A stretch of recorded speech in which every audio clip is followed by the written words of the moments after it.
Hello friends, मैं हूं मोहम्मद शाकिब और आप देख रहे हैं हमारा channel M Shakib Khan knowledge. दोस्तों, आज हम आपके लिए एक नया नॉलेजेबल वीडियो लेकर आए हैं। तो फ्रेंड्स एंड स्टूडेंट, इस वीडियो को देख करके आप आसानी से पृथ्वी की गतियों के बारे में और उसके पृथ्वी पर पड़ने वाले प्रभाव के बारे में आसानी से जानकारी प्राप्त कर सकते हैं। तो दोस्तों, चलिए पृथ्वी गतियों को जानने के लिए चलिए शुरू करते हैं हम आज का हमारा वीडियो। तो दोस्तों, हमारे वीडियो को लाइक करना, चैनल को सब्सक्राइब करना और बेल आइकन दबाना ना भूलें। दोस्तों, आज का हमारा टॉपिक है पृथ्वी की गतियां। पृथ्वी की दो तरह की गतियां होती है। कितनी? दो तरह की। एक होती है परिभ्रमण गति, एक होती है परिक्रमण गति।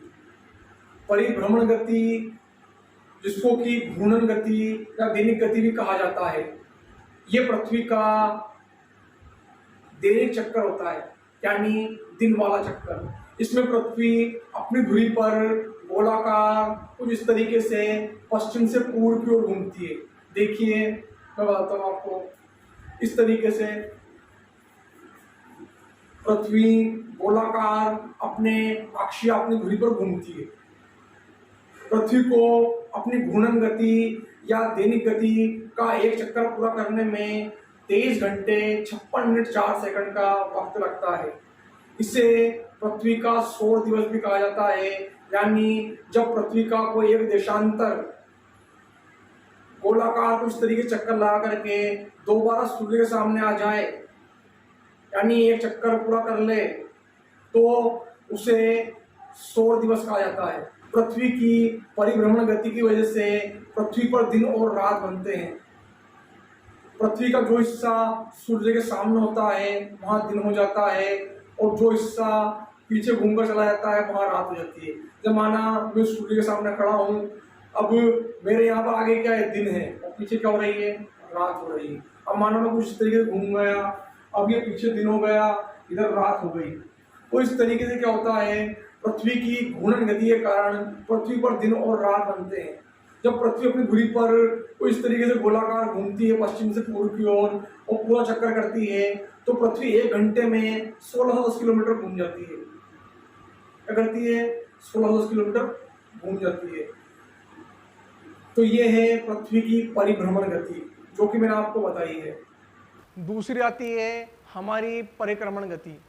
परिक्रमण गति यानी पृथ्वी का सूर्य के चारों ओर चक्कर लगाना, यानी सूर्य की परिक्रमा करना। तो ये है साल वाला चक्कर, यानी जो पृथ्वी एक साल में सूर्य के चारों ओर घूमकर पूरा करती है। तो परिक्रमण गति की वजह से पृथ्वी पर ऋतु परिवर्तन होता है। क्या होता है? ऋतु परिवर्तन। और इस गति में भी पृथ्वी सूर्य के चारों ओर जब परिक्रमा करती है तो वो करती है पश्चिम से पूर्व की ओर, यानी परिभ्रमण गति और परिक्रमण गति दोनों में पृथ्वी पश्चिम से पूर्व की ओर ही घूमती है। और परिक्रमण गति जो मैंने आपको बताई है, सूर्य के चारों ओर परिक्रमा करना, इसमें पृथ्वी 1 घंटे में 1,07,160 किलोमीटर का परिक्रमा कर लेती है। पृथ्वी को अपनी परिक्रमा पूरी करने में, यानी सूर्य के चारों ओर चक्कर लगाने में 365 दिन 5 घंटे 48 मिनट और 46 सेकंड का समय लगता है, यानी 365 सही 1/4 दिन। तो ये है पृथ्वी की परिक्रमण गति। देखिए दोस्तों, मैंने आपको दोनों गतियाँ बता दी है, परिभ्रमण गति और परिक्रमण गति। अब परिभ्रमण गति का मैंने आपको बताया था कि परिभ्रमण गति की वजह से पृथ्वी पर दिन और रात बनते हैं। क्या बनते हैं? दिन और रात। वो कैसे बनते हैं ये भी मैं आपको बता चुका हूँ। वो अपने अक्ष पर घूमती है। पृथ्वी का जो हिस्सा सूर्य के सामने आता है उस हिस्से पर दिन होता है, और जो हिस्सा पीछे की ओर चला जाता है उस हिस्से पर रात हो जाती है। तो ये परिभ्रमण गति से दिन और रात बनते हैं। अब आती है हमारी परिक्रमण गति। मैंने आपको बताया था परिक्रमण गति का प्रभाव। परिक्रमण गति का प्रभाव ये है कि पृथ्वी पर ऋतु परिवर्तन होता है। अब ऋतु परिवर्तन कैसे होता है, चलिए देखते हैं। देखिए दोस्तों, हम हमारे देश भारत के संदर्भ में ऋतु परिवर्तन को समझने की कोशिश करते हैं।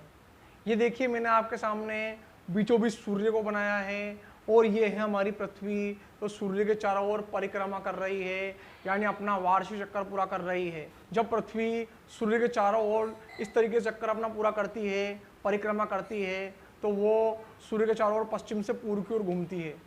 अब देखिए हमारे देश भारत के संदर्भ में ये है 21 मार्च का दिन। क्या है? 21 मार्च का दिन। और 21 मार्च को सूर्य की सीधी किरणें भूमध्य रेखा यानी विषुवत रेखा पर पड़ती है। जब सूर्य की सीधी किरणें भूमध्य रेखा या विषुवत रेखा पर पड़ेगी तो कर्क रेखा और मकर रेखा पर हल्की तिरछी पड़ेगी।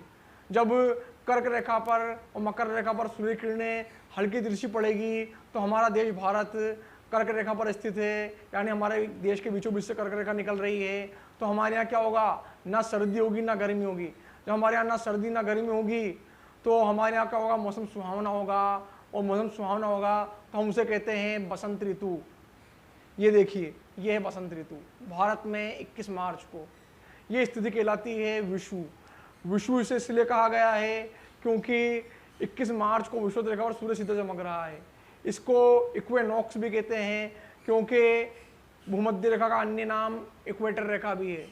इस दिन जब भूमध्य रेखा पर सूर्य की सीधी किरणें पड़ती है तो दिन रात बराबर होते हैं, 12-12 घंटे के।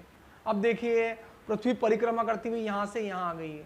जब पृथ्वी यहाँ से यहाँ आ गई है तो ये हो गया है 21 जून का दिन। क्या हो गया है? 21 जून का दिन। इस दिन क्या होता है? सूर्य की सीधी किरणें पड़ती है कर्क रेखा पर, और कर्क रेखा हमारे देश के बीचों बीच से गुजर रही है। इसलिए भारत में क्या होता है? इस समय तेज गर्मी होती है और इसे हम कहते हैं कर्क संक्रांति। क्या कहते हैं? कर्क संक्रांति। हमारे यहाँ इस दिन बड़ा दिन होता है और रात छोटी होती है। ठीक है दोस्तों, अब आगे बढ़ते हैं। पृथ्वी यहाँ से घूम करके परिक्रमा करती हुई यहाँ आती है और यह आ जाता है हमारा 22 सितंबर का दिन। क्या आ जाता है? 22 सितंबर का दिन। इस दिन भी क्या होता है? सूर्य की सीधी किरणें पड़ती है भूमध्य रेखा या विषुवत रेखा पर।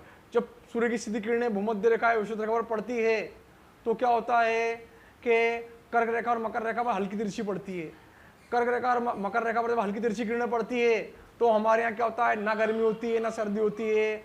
और हमारे यहाँ पर क्या होता है? सितंबर में बरसात भी चली जाती है और सर्दी भी नहीं आती है, तो मौसम सुहावना रहता है। इसे हम कहते हैं शरद ऋतु। और ये स्थिति भी क्या कहलाती है? विषु कहलाती है, क्योंकि विषुवत रेखा या भूमध्य रेखा पर सूर्य किरणें सीधी पड़ रही है।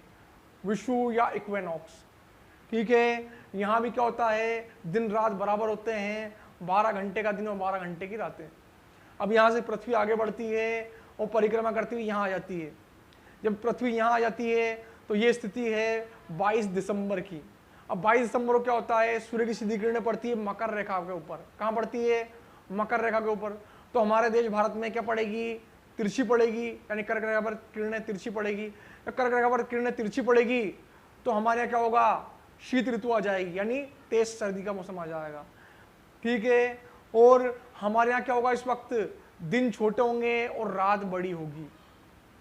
ये स्थिति, इसे हम कहते हैं मकर संक्रांति। क्या कहते हैं? मकर संक्रांति, क्योंकि सूर्य सीधा कहाँ चमक रहा है? मकर रेखा पर चमक रहा है। फिर पृथ्वी यहाँ से घूमती है और वही 21 मार्च वाले तारीख पर आ जाती है और इसका एक परिक्रमण पूरा हो चुका है, इसकी परिक्रमा पूरी हो चुकी है। फिर वो 21 मार्च को हमारे यहाँ वापस बसंत आ जाता है। तो दोस्तों, इस तरीके से पृथ्वी करती है, सूर्य के चारों ओर परिक्रमा करती है पश्चिम से पूर्व की ओर और अपना चक्कर पूरा करती है, और इससे ये स्थितियां बनती है। 21 मार्च को बसंत ऋतु, दिन रात भारत में बराबर कहलाता है विषु। फिर 21 जून को भारत में कर्क संक्रांति, दिन बड़ा रात छोटी, ग्रीष्म ऋतु। फिर क्या हुआ? वापस 22 सितंबर को सूर्य की सीधी किरणें विषुवत रेखा पर पड़ी, शरद ऋतु, दिन रात हमारे यहाँ बराबर स्थिति कहलाएगी विषु या इक्वेनॉक्स। फिर आया 22 दिसंबर का दिन और क्या हुआ? सूर्य की सीधी किरणें पड़ी मकर रेखा पर, तो हमारे यहाँ क्या होगी? शीत ऋतु होगी और दिन छोटा होगा, रात बड़ी होगी। ये कहलाएगी मकर संक्रांति। तो दोस्तों, इस तरीके से ये पृथ्वी अपना परिक्रमण पूरा करती है और हमारे यहाँ पर भारत में और पूरे विश्व में ऋतु परिवर्तन हुआ करता है। तो दोस्तों, आपको हमने ये महत्वपूर्ण जानकारी दी है। आपको जानकारी कैसी लगी? अगर आपको वीडियो अच्छा लगा तो प्लीज़ चैनल को सब्सक्राइब कीजिए, वीडियो को लाइक कीजिए, कमेंट्स कीजिए और हमारा आने वाला वीडियो देखते रहने के लिए चैनल को सब्सक्राइब करते रहिए और नोटिफिकेशन का बेल आइकन दबा दीजिए। तो दोस्तों चलते हैं, अलविदा।